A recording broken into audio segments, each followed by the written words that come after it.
És una termita de la democràcia que jo crec que estan planificant aquesta operació després de la Guerra Mundial, i Steve Bannon, que és el gran dissenyador, ha tingut èxit en Hongria, en Itàlia, en Suècia, en Alemanya, i ara li toca a Espanya. I jo crec que l'extrema dreta està molt mobilitzada, hi ha que defensar-se d'això. És que l'estratègia, la lluita contra la desinformació és molt difícil, perquè al final la gent vol creure això que deia McLuhan, no? De que la gent compra els diaris perquè li donen la raó.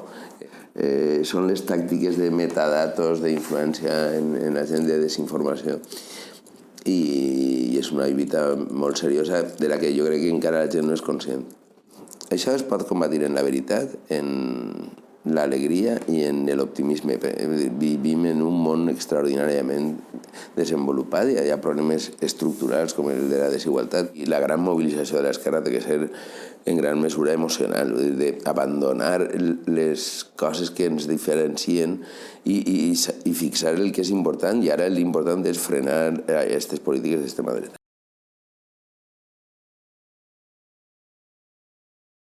L'extrema dreta en els anys 80 va construir un imaginari col·lectiu molt rentable, que era la influència del catalanisme a la política valenciana, que era una influència matisada perquè som veïns, tenim una llengua comuna i moltes coses, no? Però el cert és que va ser exitós. Jo crec que les noves generacions, les que s'han criat en la llei d'ús i ensenyament del valencià, ja no tenen aquests problemes, però sí que és cert que intenten reviscolar-ho. I a més, a l'avantguàrdia no està l'extrema dreta, està la dreta, que és Cantó. El problema és que en el carril ja està l'extrema dreta, la dreta i la dreta de sempre, que és el PP. I tots tres conflueixen en el mateix tema, que és la catalanització de la societat valenciana, que és un problema que no és real.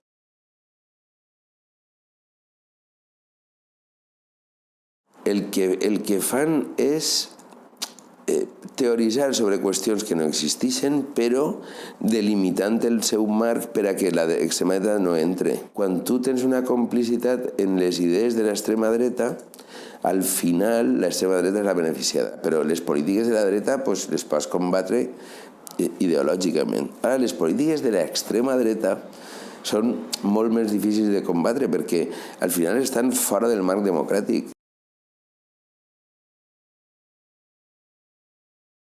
Crec que no, és que ells se volen carregar la democràcia, volen carregar-se les autonomies i volen carregar-se la Constitució.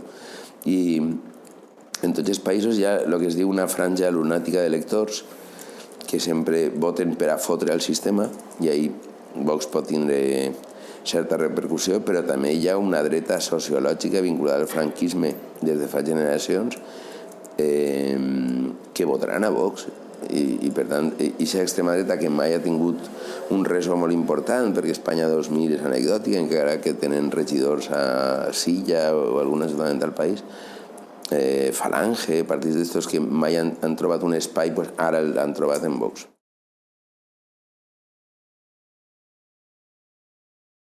La franja entre la llibertat d'expressió i els delictes d'odi és molt sutil, no? Però jo crec que tots sabem quins comportaments són delictes d'odi, i per tant jo crec que la Fiscalia ho ha fet molt bé i que no es pot confondre la persecució de tuiteros bromistes o gent ara que se li imputen delictes de terrorisme o de difusor del terrorisme per fer una broma, no? Com passa en la xica aquella en lo de Carrero Blanco. És un país que està perdent el sentit de l'humor, però els comportaments de l'extrema dreta sí que són perfectament identificables, i l'odi, el racisme i la xenofòbia són delictius.